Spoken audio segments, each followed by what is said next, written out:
Bismillahirrahmanirrahim. Assalamualaikum warahmatullahi wabarakatuh. Kami mahasiswa dari Universitas Muslim Nusantara Al-Wasiyah Medan. Video ini dibuat untuk menyelesaikan salah satu tugas kelompok di mata kuliah Farmasi Botani dengan dosen pengampu Ibu Yayu Putri Rahayu SSI MSI. Langsung saja, inilah video presentasi dari kami.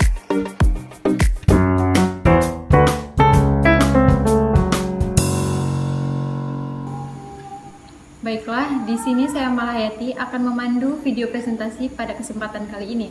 Tapi sebelum masuk ke dalam presentasi, izinkan kami memperkenalkan diri terlebih dahulu. Saya sendiri Malahayati sebagai moderator pada kelompok ini NIM 2021140081. Kemudian ada Anggreni Safika NIM 2021140085, Atika Azri NIM 2021140036, Puan Ibni Afifah NIM 2021141114, dan Royhana Rohmah NIM 2021140089. Baiklah, di sini kami akan membahas tentang enzim dan perannya. Baiklah, yang pertama pengertian enzim. Kata enzim berasal dari bahasa Yunani yaitu enzim yang berarti di dalam sel. Tahun 1978, William Kuhne yang merupakan seorang psikolog asal Jerman mendeskripsikan enzim sebagai proses. Kemudian istilah enzim digunakan menjadi biokatalisator yang berfungsi untuk mempercepat reaksi biologis tanpa ikut bereaksi. Jadi, enzim adalah biomolekul berupa protein yang berfungsi sebagai katalis atau senyawa yang mempercepat proses reaksi tanpa habis bereaksi di dalam suatu reaksi kimia. Sifat-sifat enzim dan peran enzim. Sifat-sifat enzim terbagi menjadi 7. Yang pertama, enzim bersifat sebagai biokatalisator. Yang kedua, enzim bekerja secara spesifik. Yang ketiga, enzim bekerja bolak-balik. Yang keempat, enzim menyerupai protein. Yang kelima, enzim bersifat termolabil. Yang keenam, enzim dapat digunakan berulang. Dan yang ketujuh, enzim dapat terdenaturasi. Sifat enzim yang pertama, enzim sebagai biokatalisator. Dalam hal ini, enzim bersifat sebagai biokatalisator berarti ia hanya mengubah kecepatan reaksi dengan menurunkan energi aktivasinya tanpa ikut bereaksi. Yang kedua, enzim bekerja secara spesifik. Dalam hal ini, kamu bisa membayangkan enzim sebagai kunci yang mempunyai bentuk khusus sehingga hanya bisa membuka satu gembok saja. Contohnya pada enzim amilase yang hanya bekerja pada substrat berupa amilum atau patin. Yang ketiga, enzim bersifat bolak-balik atau reversible. Dalam hal ini, suatu enzim dapat melakukan reaksi dua arah dari substrat menjadi produk atau produk menjadi substrat. Yang keempat, enzim menyerupai protein. Dalam hal ini, ada beberapa sifat enzim yang menyerupai karakter dari protein, yaitu enzim bekerja pada suhu optimum, enzim memiliki kinerja menurun pada pelarut organik. Yang ketiga, enzim dipengaruhi oleh aktivator, inhibitor, dan konsentrasi substrat. Yang kelima, enzim bersifat termolabil. Dalam hal ini, enzim bekerja pada suhu tertentu. Jika terlalu panas atau terlalu dingin, maka enzim tidak bekerja secara optimal. Yang keenam, enzim dapat digunakan berulang. Dalam hal ini, enzim dapat digunakan berulang kali karena enzim tidak berubah pada saat terjadi reaksi, akan tetapi molekul enzim kadang rusak dan harus diganti. Yang ketujuh, enzim dapat terdenaturasi. Dalam hal ini, enzim dapat terdenaturasi oleh panas. Rusak oleh panas karena enzim adalah suatu protein. Rusaknya enzim oleh panas disebut denaturasi. Selanjutnya, saya akan membahas tentang peran enzim. Enzim sangat berperan penting dalam proses metabolisme sel. Enzim ini nantinya akan berperan sebagai biokatalisator dalam proses metabolisme sel. Maksudnya adalah senyawa organik yang mempercepat reaksi kimia. Jadi dapat dikatakan bahwa enzim dapat mengatur kecepatan reaksi kimia yang berlangsung di dalam sel. Peran dan fungsi enzim di dalam kehidupan. Yang pertama reduksi, yaitu reaksi penambahan hidrogen, elektron atau pelepasan oksigen. Yang kedua dehidrasi, yaitu pelepasan molekul uap air atau H2O. Yang ketiga oksidasi, yaitu reaksi pelepasan molekul hidrogen, elektron atau penambahan oksigen. Yang keempat hidrolisis, yaitu reaksi penambahan H2O pada suatu molekul dan diikuti pemecahan molekul pada ikatan yang ditambahi H2O. Yang kelima, enzim merupakan biomolekul yang mengkatalisis reaksi kimia, di mana hampir semua enzim adalah protein. Yang keenam, fungsi enzim yaitu sebagai katalisis untuk proses biokimia yang terjadi di dalam sel maupun di luar sel makhluk hidup. Enzim ini berfungsi sebagai katalisis yang sangat efisien dan mempunyai derajat yang tinggi. Baik, struktur enzim. Enzim terdiri dari dua komponen, yakni bagian protein atau apoenzim dan bukan bagian dari protein atau gugus prostetik. 1. Apoenzim tersusun atas protein dan mudah berubah tergantung faktor lingkungan, misalnya pH dan suhu. Kedua, gugus prostetik adalah gugus yang tidak aktif. Zat ini terdiri dari unsur logam seperti besi, mangan, magnesium, atau natrium yang disebut kofaktor. Namun gugus prostetik juga dapat berupa bahan organik dan bukan protein, seperti vitamin B atau koenzim. Baik, saya lanjut. Gugus prostetik terbagi dua, yaitu koenzim dan kofaktor. Yang pertama, koenzim. Jika gugus prostetik yang tersusun oleh bahan organik non-protein disebut koenzim. Koenzim sering juga disebut kosubstrat sama dengan substrat kedua. Koenzim berfungsi untuk mengangkut molekul-molekul kecil atau ion-ion terutama H+ dari satu enzim ke enzim yang lain. Contoh koenzim yaitu yang pertama vitamin B, tiamin, pirofosfat, flavin, adenin dinukleat, nikotinamid, adenin dinukleotid, piridosal, fosfat, koenzim A dan lain-lain. Baik, saya lanjut yang kedua yaitu kofaktor. Jika gugus prostetik yang tersusun oleh bahan anorganik disebut kofaktor. Kofaktor dapat merubah struktur aktif site dan dibutuhkan oleh substrat untuk berikatan dengan aktif site. Contoh kofaktor yaitu yang pertama ada besi, mangan, magnesium, atau natrium. Baik, saya lanjut. Sedangkan gabungan antara apoenzim dan kofaktor disebut holoenzim.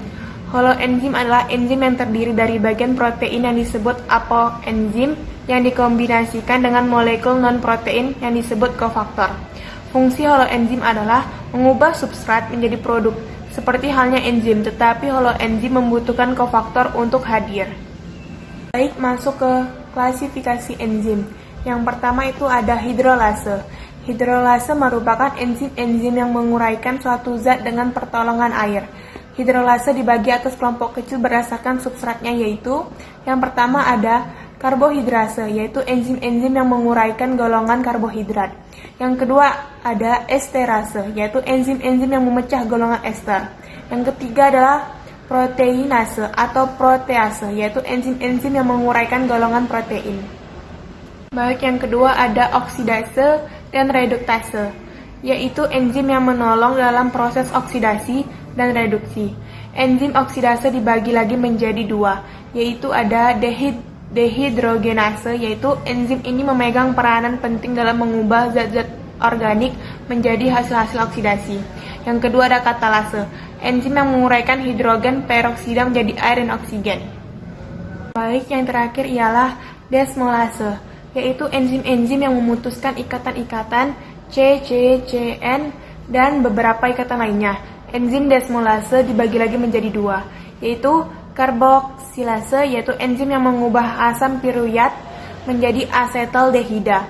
Yang kedua ada transaminase, yaitu enzim yang memindahkan gugusan amine dari suatu asam amino ke suatu asam organik, sehingga yang terakhir ini berubah menjadi suatu asam amino. Baik, selanjutnya ada tata nama enzim. Nama enzim seringkali diturunkan dari nama substrat ataupun reaksi kimia yang ia kataliskan dengan akhiran ase. Misalnya, yang pertama ada enzim yang mengkatalisis pati atau amilum diberi nama amilase. Yang kedua ada enzim yang mengkatalisis lemak atau lipos diberi nama lipase. Yang ketiga ada enzim yang mengkatalisis protein diberi nama proteinase atau diberikan nama sesuai dengan tipe reaksi kimia, misalnya dehidrogenase, oksidase, dekarboksilase, asilase, esterase, dan lain-lain. Faktor yang mempengaruhi enzim. Yang pertama yaitu suhu. Enzim bersifat termolabil, yang artinya di mana seluruh aktivitas enzim dipengaruhi oleh suhu. Aktivitas enzim bekerja pada saat suhu tertentu atau yang disebut dengan batas suhu optimum. Apabila enzim bekerja di bawah batas suhu optimum, maka kerja enzim akan terhambat. Yang kedua, derajat keasaman atau pH. Perubahan pH dapat mengakibatkan sisi aktif enzim berubah keefektifannya di dalam membentuk kompleks enzim substrat, sehingga menghalangi substrat masuk pada sisi aktif enzim. Yang ketiga yaitu konsentrasi enzim atau substrat. Semakin besar konsentrasi, maka semakin cepat pula kecepatan reaksi. Peningkatan kecepatan reaksi ini akan terus meningkat sehingga mencapai kecepatan konstan, yaitu apabila substrat telah terikat oleh enzim. Yang keempat yaitu zat-zat penggiat atau aktivator. Aktivator adalah zat atau molekul yang menambah kecepatan reaksi pada suatu enzim. Yang kelima, zat-zat penghambat atau inhibitor. Inhibitor adalah suatu zat atau molekul yang dapat menghambat aktivitas enzim. Inhibitor ada dua. Yang pertama yaitu inhibitor kompetitif dan inhibitor non-kompetitif. Cara kerja enzim. Enzim bekerja dengan cara menempel pada zat-zat atau molekul sehingga dapat mempercepat kecepatan reaksi enzim. Percepatan terjadi karena enzim menurunkan sisi pengaktifan sehingga mempermudah terjadinya reaksi. Sebagian enzim bekerja secara khas, yang artinya setiap jenis enzim bekerja pada suatu zat atau reaksi kimia yang berbeda. Hal ini disebabkan karena perbedaan struktur atau penyusun senyawa kimianya. Sebagai contohnya itu enzim amilase yang bekerja dengan cara mengubah pati menjadi glukosa. Enzim dapat bekerja dengan beberapa cara, yaitu yang pertama yaitu menurunkan energi aktivasi dengan cara menciptakan lingkungan yang mana keadaan transisi terstabilisasi. Yang kedua yaitu menurunkan energi keadaan transisi tanpa mengubah substrat dengan menciptakan lingkungan yang memiliki distribusi muatan yang berlawanan dengan keadaan transisi. Yang ketiga, menyediakan lintasan reaksi alternatif. Contohnya, bereaksi dengan substrat sementara waktu untuk membentuk kompleks enzim substrat antara. Yang keempat, menurunkan perubahan entropi reaksi dengan menggiring substrat bersama orientasi yang tepat untuk bereaksi. Menariknya, efek entropi ini melibatkan destabilisasi keadaan dasar dan kontribusinya terhadap katalis relatif kecil. Teori model enzim. Terdapat dua teori yang menerangkan cara kerja enzim terhadap substrat, yaitu 1. Teori kunci gembok atau lock and key. Teori ini menjelaskan bahwa kecocokan bentuk ruang antara substrat dan sisi aktif enzim bersifat spesifik. 2. Teori induksi yaitu menjelaskan bahwa kecocokan antara substrat dan sisi aktif enzim bersifat fleksibel. Artinya, substrat dapat menginduksi perubahan konfigurasi sisi aktif pada enzim. Berikutnya, penggolongan enzim. A. Tempatnya bekerja yaitu endoenzim dan eksoenzim. B. Daya katalis yaitu oksidoreduktase, transferase, hidrolase, liase, isomerase, dan ligase. C. Nama lain yaitu pepsin, triosin, permease, dan lain-lain. D. Cara terbentuknya yaitu enzim konstitutif dan enzim adaptif atau induksi. Berikutnya, kinetika enzim. Kinetika enzim adalah studi mengenai reaksi kimia yang dikatalisis oleh enzim atau mengukur laju reaksi untuk memperkirakan enzim yang ada di dalam sel atau jaringan. Tujuan mempelajari kinetika enzim dalam pengobatan atau kesehatan yaitu dasar untuk mengidentifikasi kekuatan pengobatan dari obat tertentu, menghambat kecepatan proses yang dikatalisis atau enzim.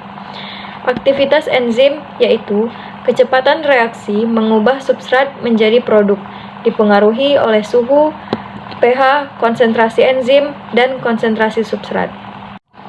Berikutnya, persamaan Michaelis-Menten merupakan dasar bagi semua aspek kinetika kerja enzim jika diketahui Km dan Vmax. Maka, dapat dihitung kecepatan reaksi suatu enzim pada setiap konsentrasi substrat, yaitu dengan rumus V sama dengan Vmax dikali S dibagi Km ditambah S, di mana V adalah V0 atau kecepatan awal, Vmax adalah kecepatan awal maksimum atau V0 max. Kemudian S adalah kadar substrat dan Km adalah konstanta Michaelis-Menten. Dengan kurva yaitu semakin tinggi konsentrasi substrat, reaksi enzim semakin cepat sampai mencapai kecepatan tetap.